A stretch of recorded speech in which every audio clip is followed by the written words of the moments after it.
Tá aqui as 4 listas. Então, vamos responder agora a seguinte pergunta. Como que eu descubro se eu tenho algum desses dons aqui ou chamado? Ou melhor dizendo, como que eu chego a ser presbítero ou diácono? Como que eu descubro se eu tenho esse dom aqui, algum dos dons do Pai? Como que eu descubro se eu tenho alguns dons do Filho? Ou como que eu descubro se eu tenho alguns dons do Espírito Santo? Cada um é de um jeito diferente, tá? Então vamos ver como que é com cada um deles. Primeiro, os encargos, que a gente até já comentou aqui. Deixa eu voltar aqui. Aí, maravilha. Então, gente, olha só. Como que alguém chega a ser presbítero ou diácono? Ele precisa ser experimentado. Experimentado no quê? Naquela lista de 1 Timóteo capítulo 3, do 1 ao 7. O que fala lá? Tem que ser irrepreensível, marido de uma só mulher, não ganancioso, não dado ao vinho, não briguento, que tenha domínio de si, hospitaleiro, apto para ensinar. Então, precisa ser experimentado nessas questões aí e aspirar, porque no 1 Timóteo capítulo 3, no versículo 1, ele fala assim: aquele que aspira o episcopado. Então não adianta você ficar forçando isso na vida de alguém que não está aspirando. Pelo fato dele aspirar, não o definitivo, mas é um sinal que pode ser que ele tenha realmente um chamado para isso daí. Tá? Então, é assim que um discípulo chega a ser um presbítero ou diácono. Então, ainda dando um pouco mais de detalhes sobre isso, por exemplo, lá na ilha de Veracruz, vamos supor que está lá o Darius, a Miriam, o Fernando, a Nanda, e aí eles ganham mais discípulos, e aí aí chega a ter 10 discípulos, 20 discípulos, 50 discípulos. Imagina. Aí,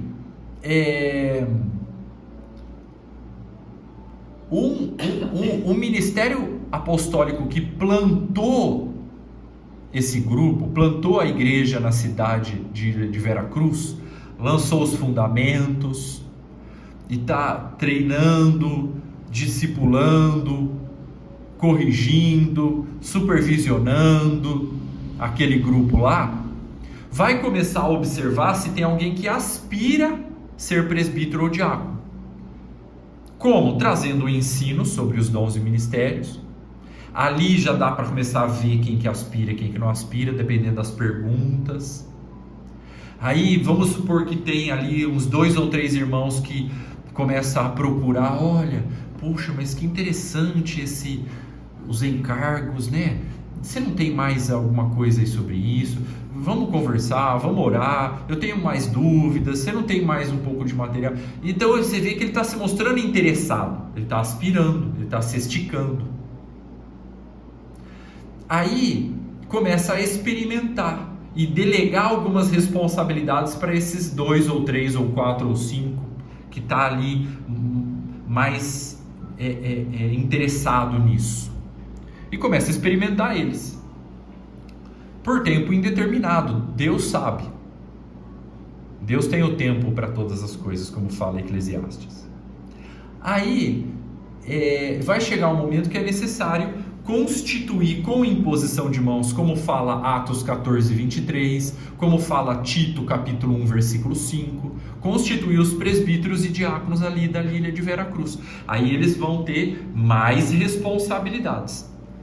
Significa que eles são mais ungidos do que os outros discípulos? Não. Márcio, você é presbítero em Agudo? Sou. Você recebeu imposição de mãos para isso? Recebi. Significa que você é mais ungido que o Alessandro, por exemplo? Não. A mesma unção que o Alessandro tem, eu tenho. Igualzinho. O mesmo Espírito que habita nele habita em mim. E o mesmo Espírito que habita em mim habita nele também. Eu não sou especial, mais ungido por causa disso. Então o que a imposição de mãos para você ser constituído presbítero faz? Coloca mais responsabilidade nas minhas costas. Essa é a única diferença, irmão. Só isso, só. Mas unção, graça, acesso a Deus, a gente tem igual. Tudo igual. A única diferença é que tem mais responsabilidade nas minhas costas do que na dele. Só isso. Eu vou ser mais cobrado do que ele. Né? Se eu chego atrasado na reunião é uma coisa. Se o Alessandro chega atrasado na reunião é outra coisa. Por quê? Porque tem mais responsabilidade nas minhas costas. Só isso. Tá? Então não me faz mais ungido do que ninguém. Não me faz melhor do que ninguém. Olha a cara do Alessandro. Não, mas tem que chegar tarde, não. Mas isso aí não tá dando. Todo mundo tem que chegar no horário direitinho. Claro que a gente não vai ficar bitolado, fanático com isso daí, mas é importante ser pontual, né? Enfim.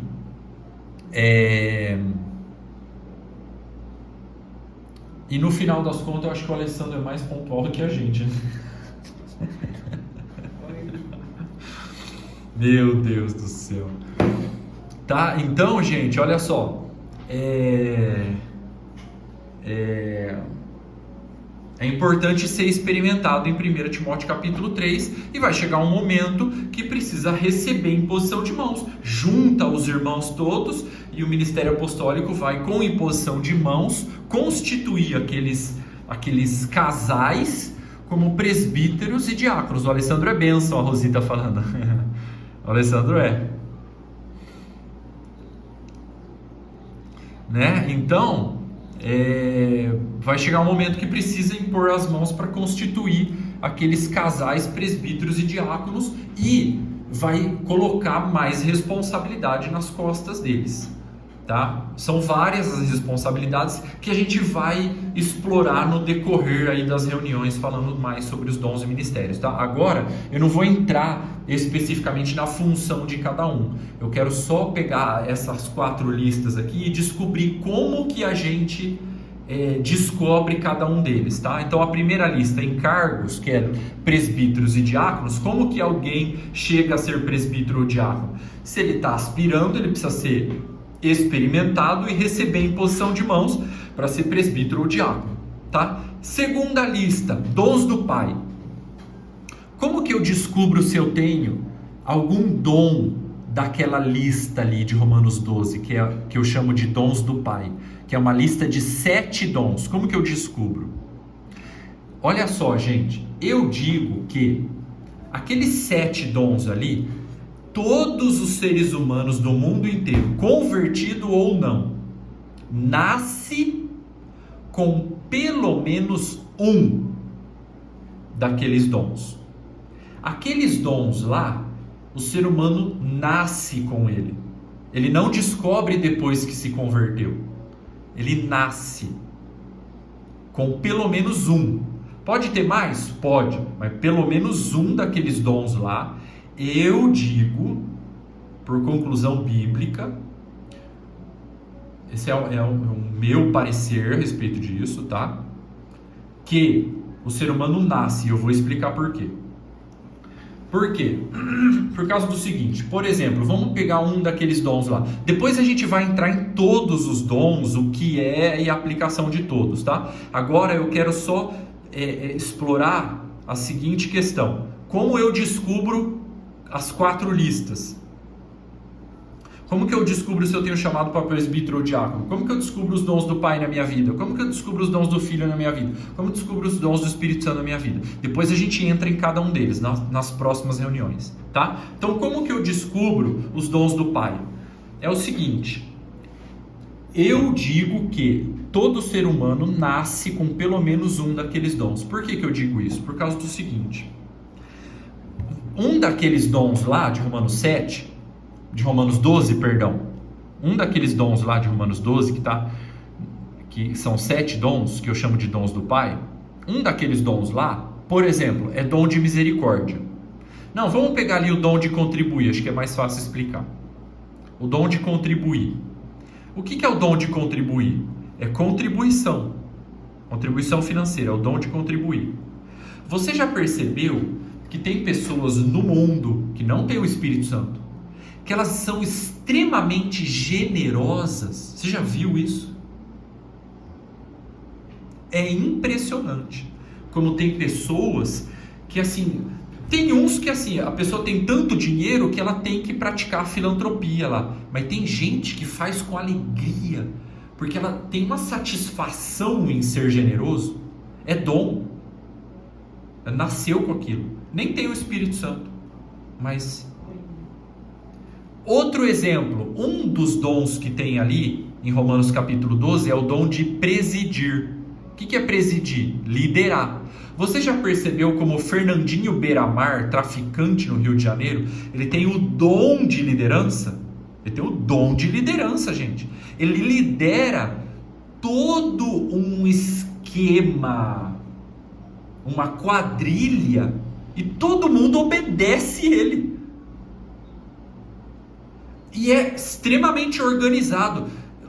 Os líderes do PCC têm dom de presidir, que Deus deu para eles, mas eles estão usando para o mal.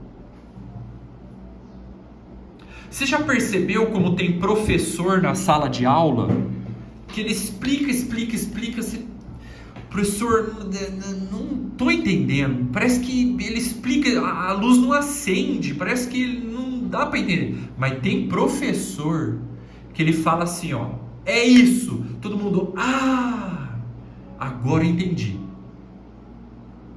Você já viu isso?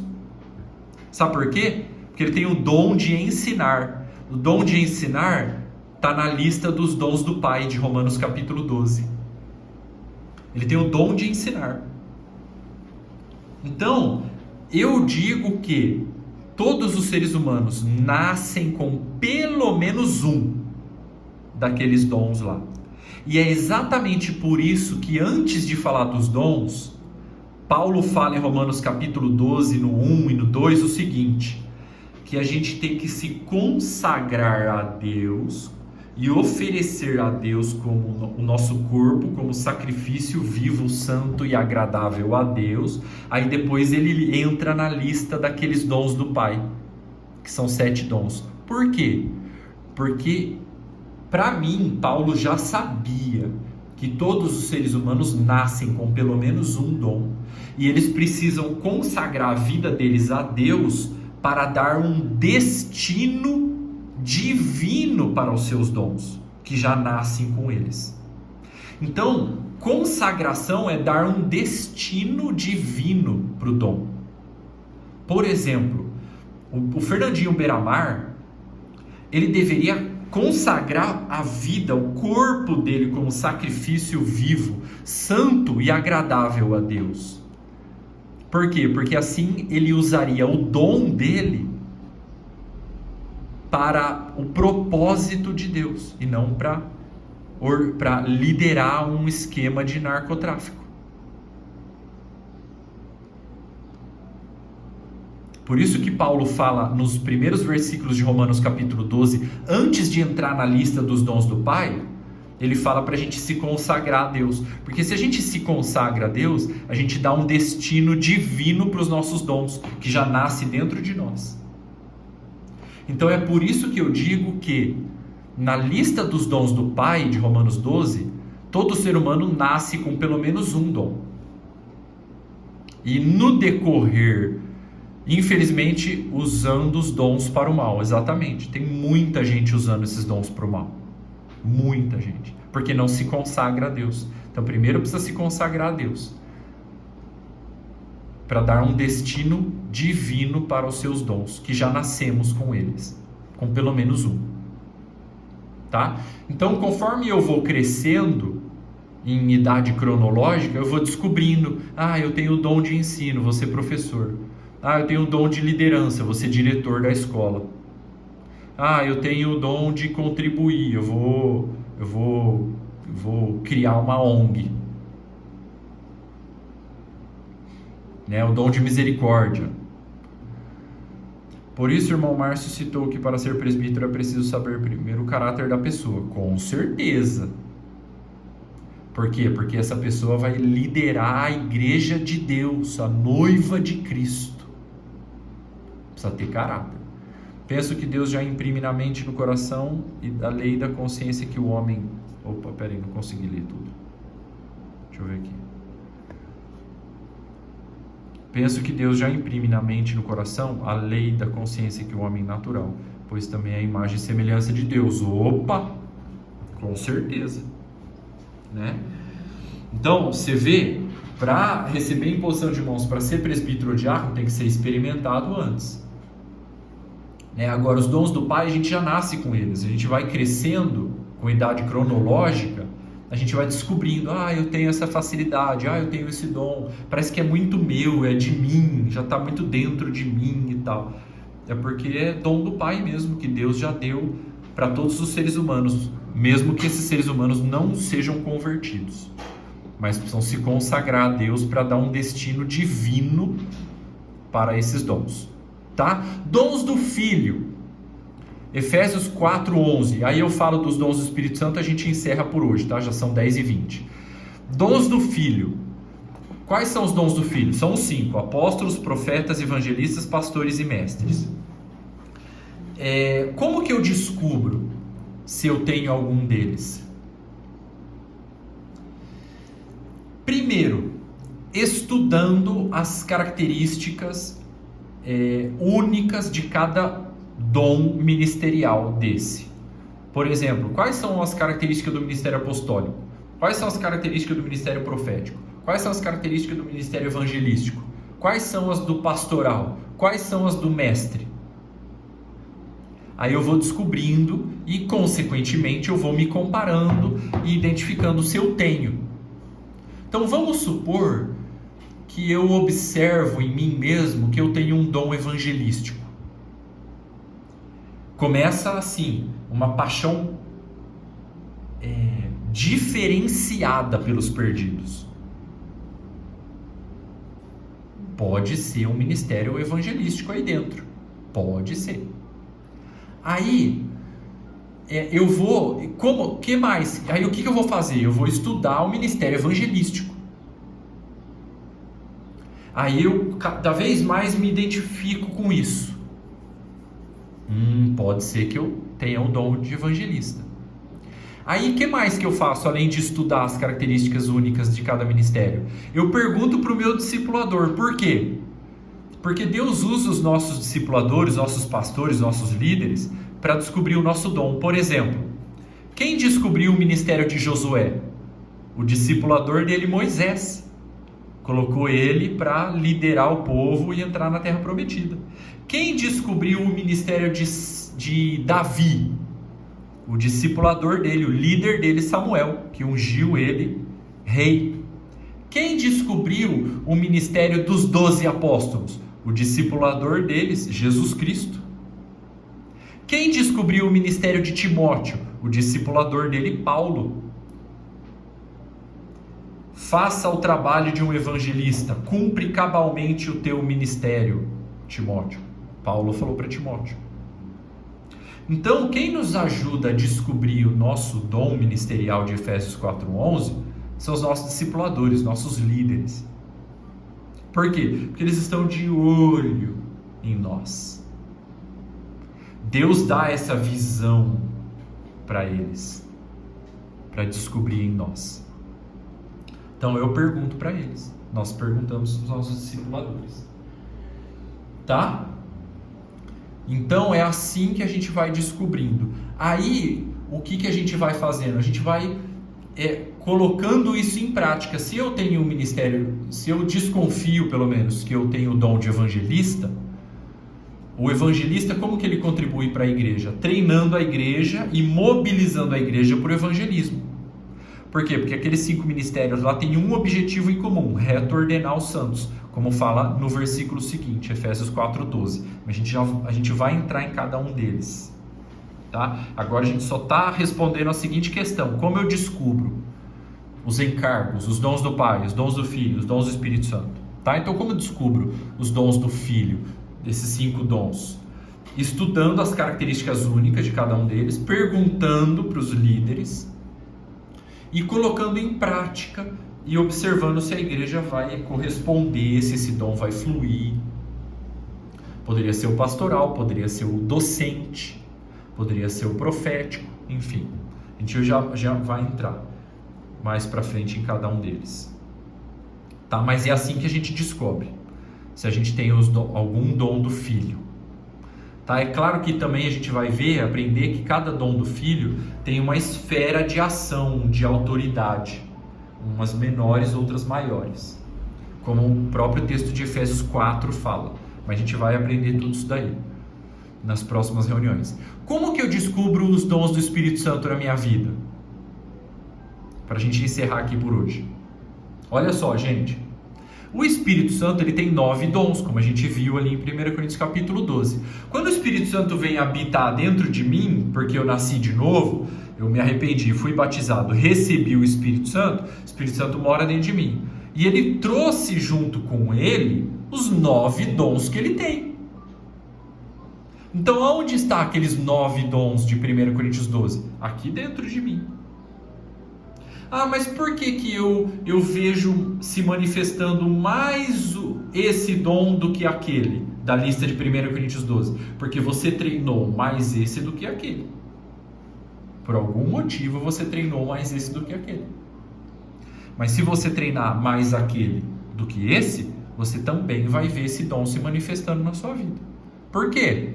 Porque o Espírito Santo tem 9 dons e ele foi habitar dentro de você com os 9 dons que ele tem.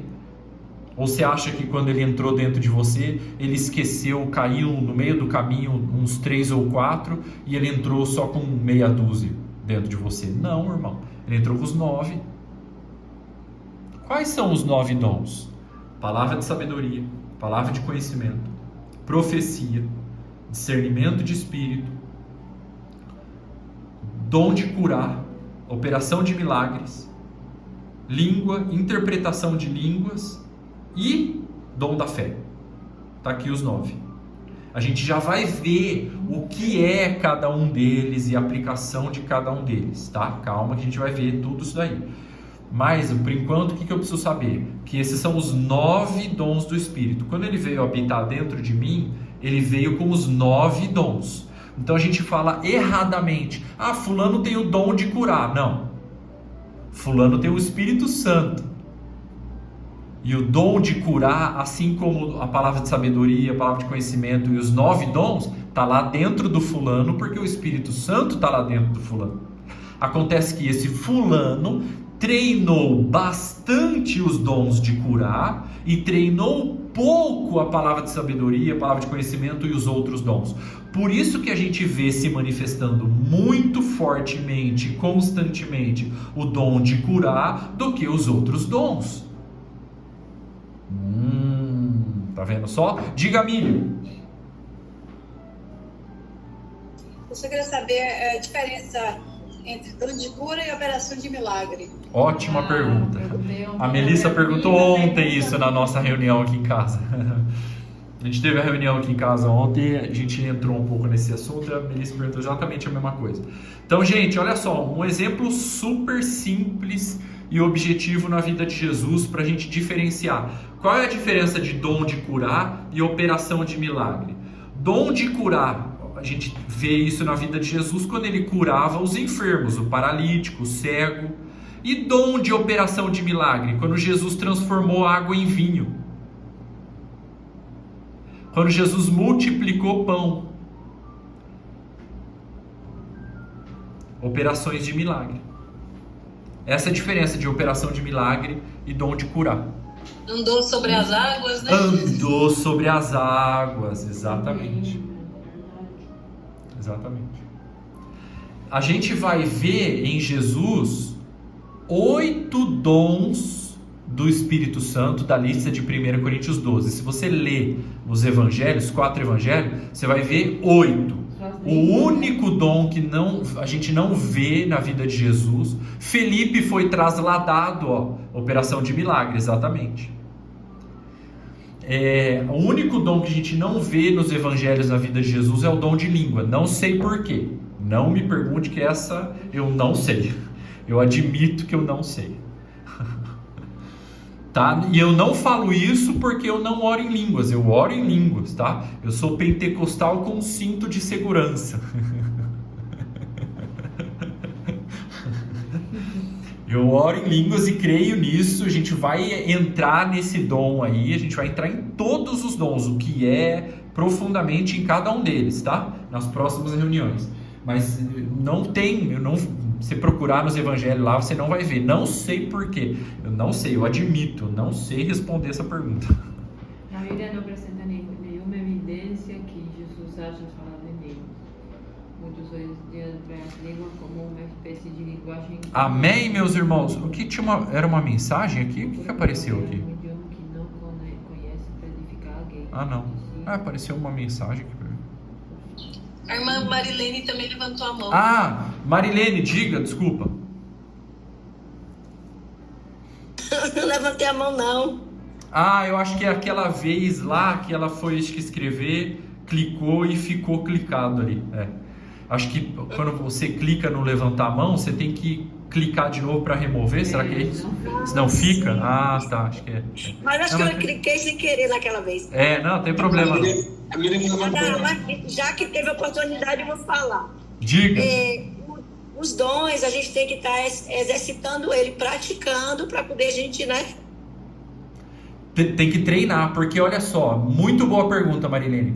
Porque quando Paulo fala dos dons espirituais, dos dons do Espírito Santo em 1 Coríntios capítulo 12, no 14, ele aplica algum daqueles dons na reunião congregacional, principalmente a profecia. Mas no capítulo 14 ele também fala o seguinte, vocês que desejam os dons espirituais, vocês precisam progredir neles para a edificação da igreja. Ou seja, o que é isso, progredir nos dons? É treinar, é buscar treinamento, buscar aperfeiçoamento, treinar, né? Buscar e treinar de novo, para ir aperfeiçoando cada vez mais para que a igreja seja edificada. Tá? E no que diz respeito aos 9 dons espirituais, eu posso treinar qualquer um deles, porque os 9 deles estão dentro de mim.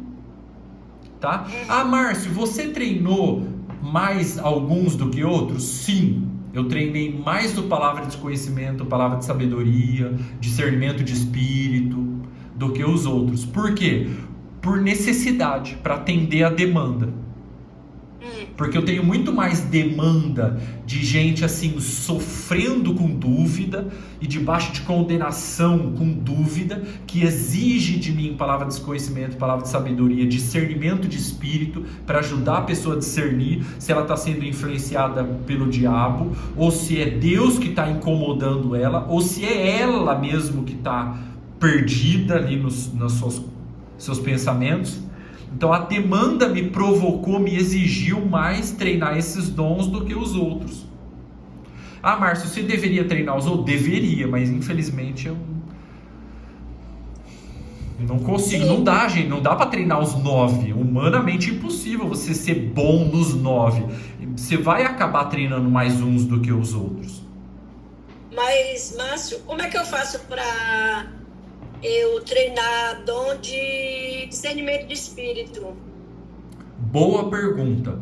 A gente vai, nas próximas reuniões, entender o que é e a aplicação, e consequentemente a gente vai treinar isso daí, tá? Mas o treinamento no dom de discernimento de espírito, ele vai te dar, primeiro, através de uma demanda.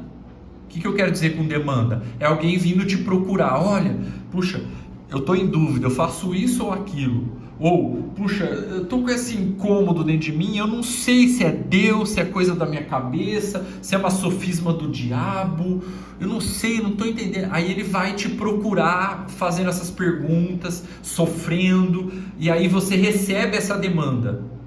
Quando você recebe essa demanda, você já, eu vou precisar do dom de discernimento de espírito para ajudar esse irmão aqui. Aí o que você faz?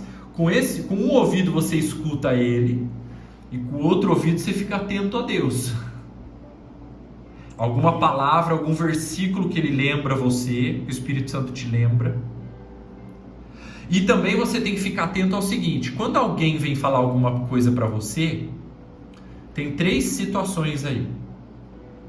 Primeiro, você precisa entender o que ele está te falando e não está conseguindo comunicar.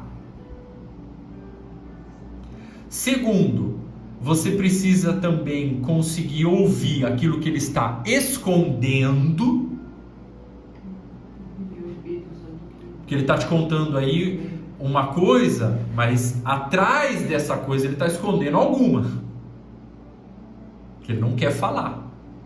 Porque senão ele vai ser corrigido. Ele não quer tomar um puxão de orelha. Então ele esconde. A outra coisa é aquilo que nem ele está conseguindo identificar onde que ele está errando. E você precisa discernir. Você está fazendo isso porque você está errando nisso aqui, tá vendo? É verdade, já entendi tudo. Pronto, discerniu. E a gente vai treinando, né? O que mais que me ajuda a treinar o dom de discernimento do Espírito? Conhecer a Bíblia, conhecer a palavra. Por quê? Porque na Bíblia fala em Hebreus que a palavra de Deus é como uma espada de 2 gumes que discerne as intenções dos corações. Então eu preciso conhecer a Bíblia, porque eu estou ouvindo a pessoa falar comigo aqui, mas a Bíblia está aqui dentro da minha cabeça, está aqui guardada no meu coração. Enquanto eu escuto a pessoa, Deus me dá uma palavra. Aí eu pego e solto aquela palavra, pá, acende a luz, a gente discerne a situação. É assim. O Márcio, eu treinava muito assim. Eu treino orar em língua, falar em língua. Eu treino, e também dou de cura, porque não agora, né? Mas há muito tempo eu treinava muito, porque a minha filha, Maiara, às vezes ela estava com dor de cabeça, sentindo alguma dor, eu venho aqui, eu vou impor as mãos, e você vai ficar curada, essa dor vai passar. E eu impunha e esquecia, deixava. Daqui a pouco ela vinha, mãe, passou. Eu dizia, claro, se eu fiz crendo que você ia ser curada, você foi. Exatamente, é isso aí. Bênção demais, Marilene. Glória a Deus, olha aí, tá vendo? O Espírito Santo está dentro de nós, quer manifestar os dons. Sim. E quando a gente crê, né, faz aquilo com fé, crendo que já curou, não que vai curar. É isso aí. Eu acho que alguém tinha levantado a mão ou tinha aberto o microfone para fazer alguma pergunta, gente? Eu queria, assim, também, variedade de línguas. Tem a variedade de línguas, tem também as línguas estranhas, né? Tem a língua dos anjos, como fala lá, né? Que ninguém entende, como Paulo fala em 1 Coríntios 14. É uma língua que ninguém entende. Ninguém significa ninguém. Nenhum de outro idioma, de outro país, no planeta Terra inteiro. Ninguém vai entender, porque eu falo diretamente a Deus. Meu entendimento fica totalmente infrutífero. Minha mente, meu raciocínio fica em dúvida, fica sofrendo aqui dentro, na dúvida, mas deixa ele sofrer. Não vai morrer, ninguém vai morrer com esse sofrimento mental de um entendimento infrutífero. Fala com Deus, né? E tem também essas línguas que são outros idiomas que a gente vê em Atos 2, que foi distribuída várias línguas entre os irmãos que estavam ali, e os habitantes que estavam ali em Jerusalém ouvia cada um falar no seu idioma, que tinha gente de toda parte do mundo ali em Jerusalém. Então tem isso daí. Exatamente.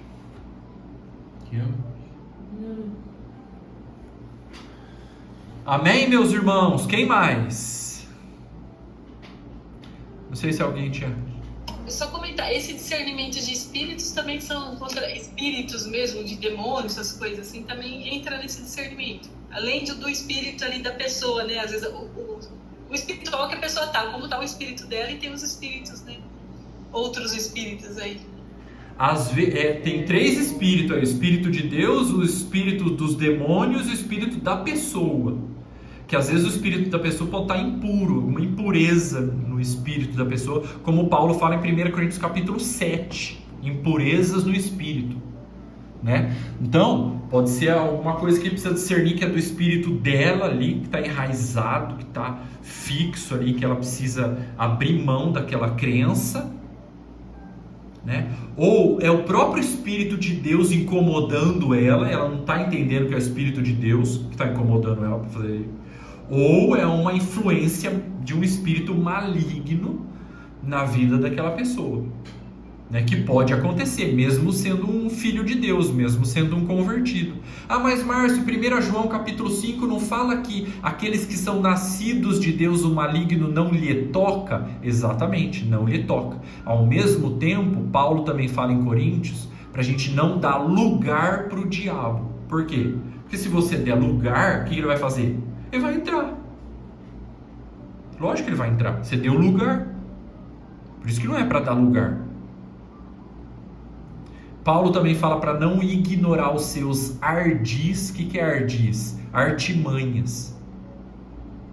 Paulo também fala a respeito da sofisma que o diabo lança na mente, né, que são mentiras com embalagem de verdade. Tudo isso aí precisa discernir num aconselhamento, num discipulado. Precisa discernir. Qual é a origem disso? Veio de Deus? Veio do espírito do diabo? Ou veio do espírito da pessoa? Para a gente conseguir ajudar a libertar a pessoa daquele entrave, daquela barreira, daquela situação, precisa discernir.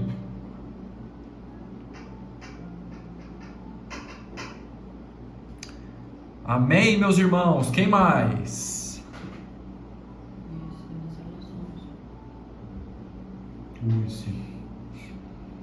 Amém, Márcio. Muitas vezes, Márcio, tem pessoas cristãs que têm uma caracterização tão na mente que ela nunca está errada, né? Ela sempre acha que ela está certa. E tem coisas que, às vezes, por exemplo, a gente não pode impedir que um passarinho pouse na nossa cabeça, mas a gente pode impedir que faça ninho, né?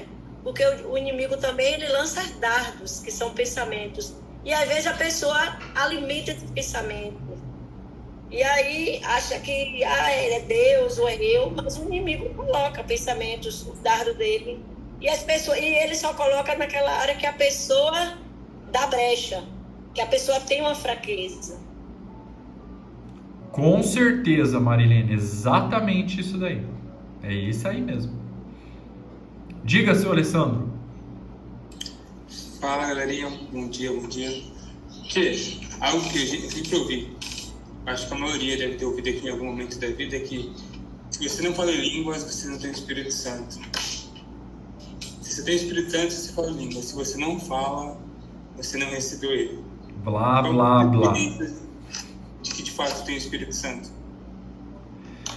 Acho que a gente até comentou ontem no grupo aqui em casa, né? A evidência e o dom. E na revisão dos fundamentos que a gente fez aqui, nas nossas reuniões de sábado de manhã, a gente já também abordou sobre isso daí, né? Então, é a diferença entre evidência e dom. A língua é um dom. Palavra de sabedoria é um dom. Palavra de conhecimento é um dom. Operação de milagre é um dom. Dom de curar é um dom. Interpretação de língua é um dom. Tudo isso são dons, não são evidências. Quais são as evidências? Jesus ensinou quais eram. Aonde? Em João capítulo 14 e João capítulo 16.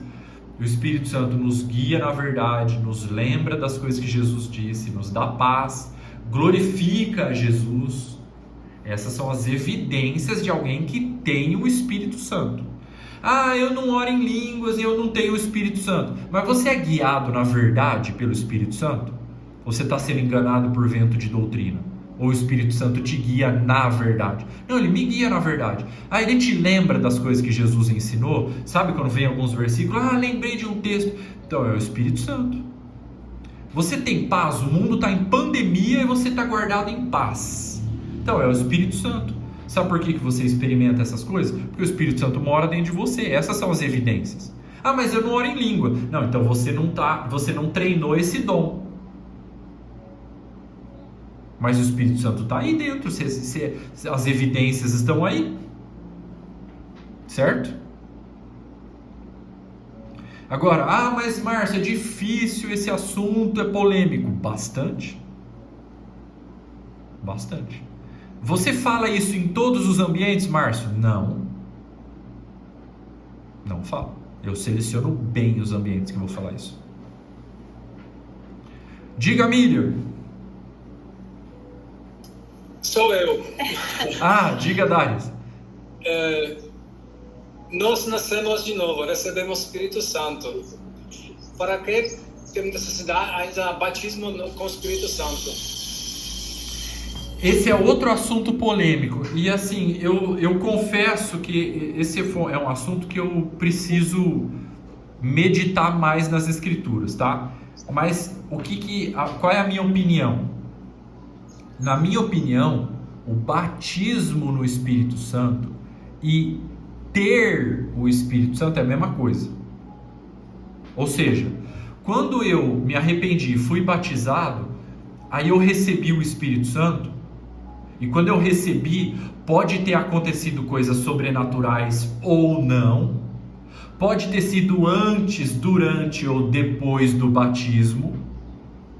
O que importa é as evidências. É isso que vai provar que o Espírito Santo está dentro de mim, né? Então, quando eu recebi o Espírito Santo, na minha opinião, aí eu fui batizado no Espírito Santo.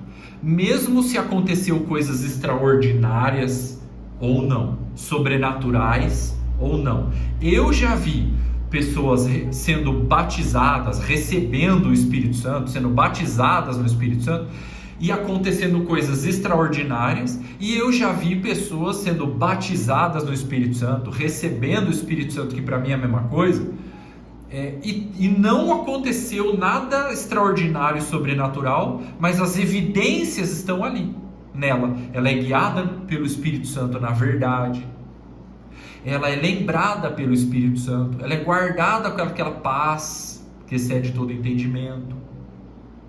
Eu vejo as evidências. Como que eu vou dizer que ela não recebeu o Espírito Santo ou que ela não foi batizada no Espírito Santo? Tá? Então, para mim é a mesma coisa. Tá? Eu posso estar errado, tá? Mas para mim é a mesma coisa. Receber o Espírito Santo e ser batizado no Espírito Santo, para mim é a mesma coisa.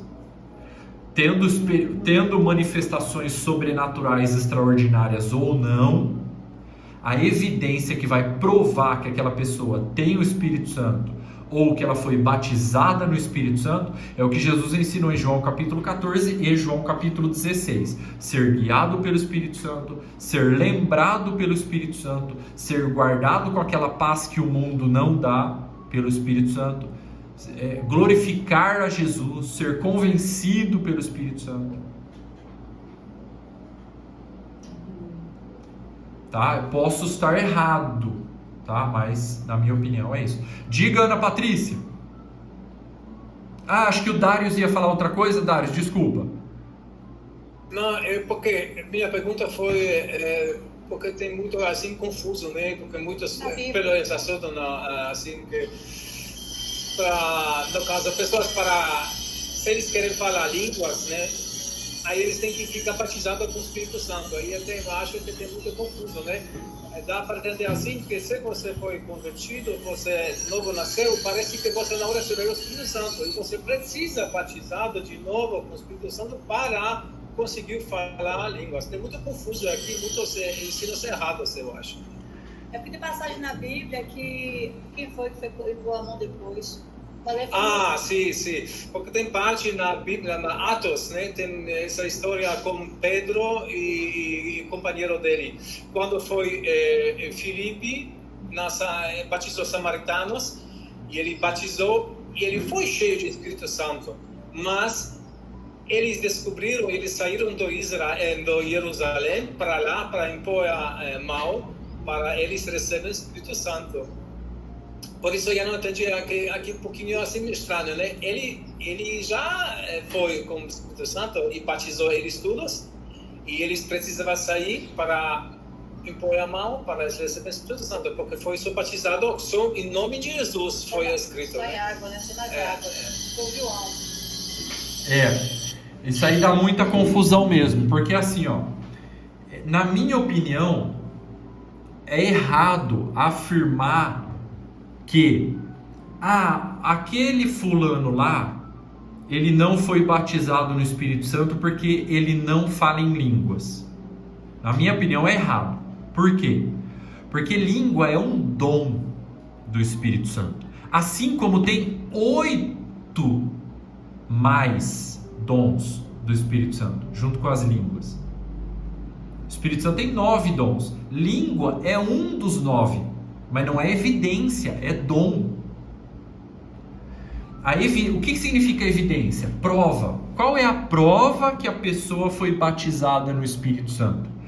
Está em João capítulo 14 e João capítulo 16.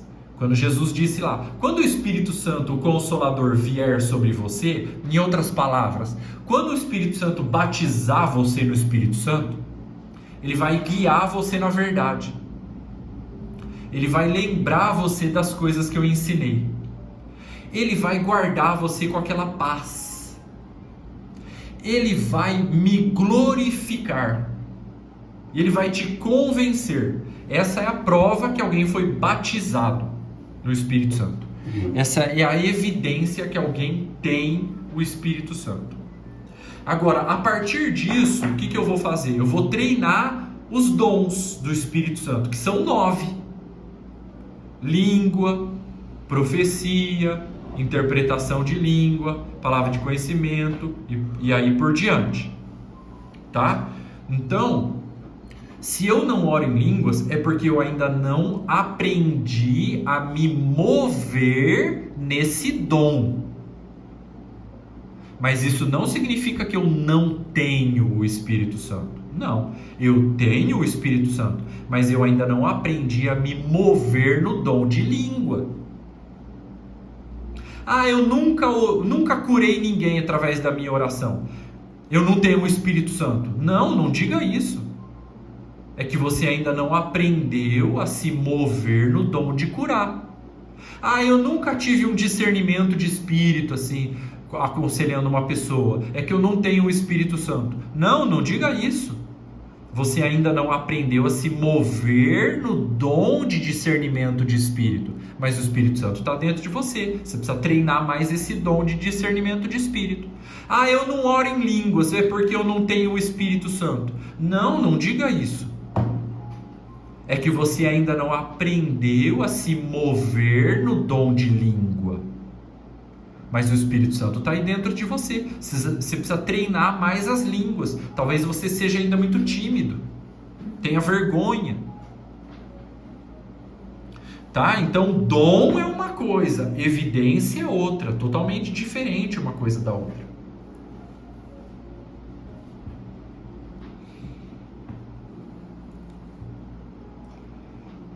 Diga, Fernando. Eu não sei se tem muita coisa a ver, não, mas eu vou falar aqui. Tem uma parte que não sei se é quando Jesus está se ascendendo, indo para os céus, que ele fala que ele sopra o Espírito Santo sobre aqueles que estavam lá, os apóstolos. Tem uma passagem que fala isso. Não sei se é nessa parte aí.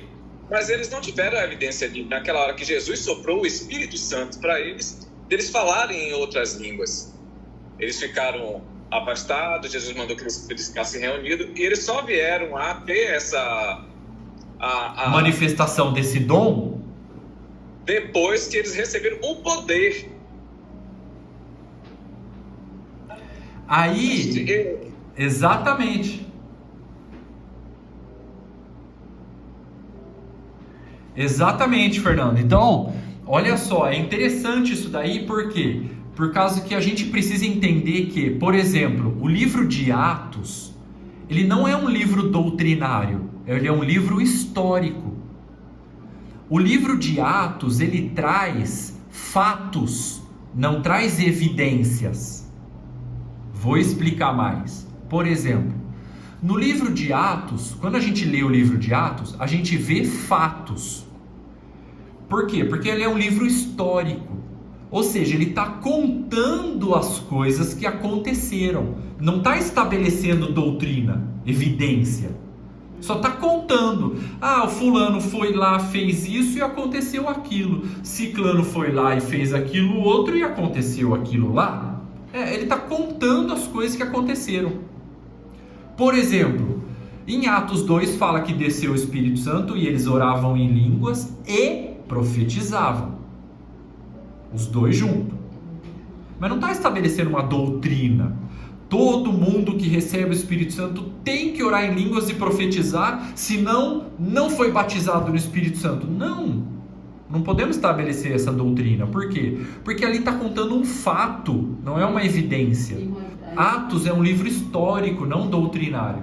E o Paulo fala que quem fala línguas se edifica a si mesmo. Com esse dom. Mas não está falando. Não é uma evidência. Tem que falar, e se não falar, não tem o Espírito Santo. Não fala, a Bíblia não fala em nenhum lugar. Exatamente. Exatamente. Fala que é bom praticar e tal. Porque edifica a si mesmo. Edifica a si mesmo. Mas não é que não tem o Espírito Santo. Exatamente. Né? Aí é doutrina. Aí sim é doutrina, porque ele está ensinando isso em Coríntios. Coríntios é uma epístola doutrinária. Exatamente. Não doutrina, mas não está falando que tem que falar. Exatamente. É isso aí. Aí, por exemplo, vamos continuar com os outros fatos que esse livro histórico chamado Atos dos Apóstolos conta. Em Atos 19, Paulo chega na cidade de Éfeso e impõe as mãos sobre 12 discípulos. E lá fala que eles oravam em línguas e profetizavam. Mas não está estabelecendo uma doutrina. Não está falando assim, porque se você não orar em língua e profetizar, você não tem o Espírito Santo. Não, só está contando. Paulo chega lá e impôs as mãos, e eles oravam e profetizavam. Só está contando. Mas só que olha só que interessante. No mesmo livro de Atos, no capítulo 8, Ananias impõe as mãos sobre Saulo para ele receber o Espírito Santo. E não fala que ele orou em línguas e profetizou. Então Paulo não tinha o Espírito Santo? Ele não recebeu? Lógico que ele recebeu. Mas por que ele não orou em línguas e não profetizou? Porque orar em línguas não é uma prova, não é uma evidência que Saulo recebeu o Espírito Santo. É um dom. Só isso. Tá? Então aconteceu com alguns, mas não aconteceu com outros, e tá tudo bem, porque com cada um acontece diferente. Agora, a evidência tem que ter em todos os que recebem o Espírito Santo, senão aí já é duvidoso se essa pessoa tem o Espírito Santo ou não. Por exemplo, uma pessoa fala lá, eu tenho o Espírito Santo, mas ela está cheia de heresia na cabeça dela. O Espírito Santo não guia ela na verdade. Ela nunca lembra das coisas que Jesus ensinou. Ela nunca experimenta aquela paz que excede todo entendimento. Será que essa pessoa tem o Espírito Santo? Eu duvido. Por quê? Porque essas evidências que Jesus ensinou em João capítulo 14 e João capítulo 16 têm que estar presente constantemente na vida de todos aqueles que dizem que têm o Espírito Santo. João 14 fala. Os dons não. Os dons depende muito se a pessoa treinou e progrediu neles, como Paulo fala em 1 Coríntios 14, ou não. Amém, meus irmãos? Deixa eu ver o que o Alessandro falou aqui. Se levarmos em consideração essa ideia de que, se não fala em línguas, não tem o Espírito Santo, olha, foi dito, não tinha registro de Jesus falando em línguas. Pois é, o Espírito Santo estava com ele. Pois é, Paulo a mesma história. Pois é. Mas parece que exatamente, você vê? A gente não pode falar, fulano não ora em línguas porque ele não tem o Espírito Santo, não foi batizado no Espírito Santo. Eu acho uma afirmação errada. tá? Porque a prova de que a pessoa tem o Espírito Santo não é o dom de línguas, é as evidências que Jesus ensinou em João 14 e João 16. Amém, meus irmãos?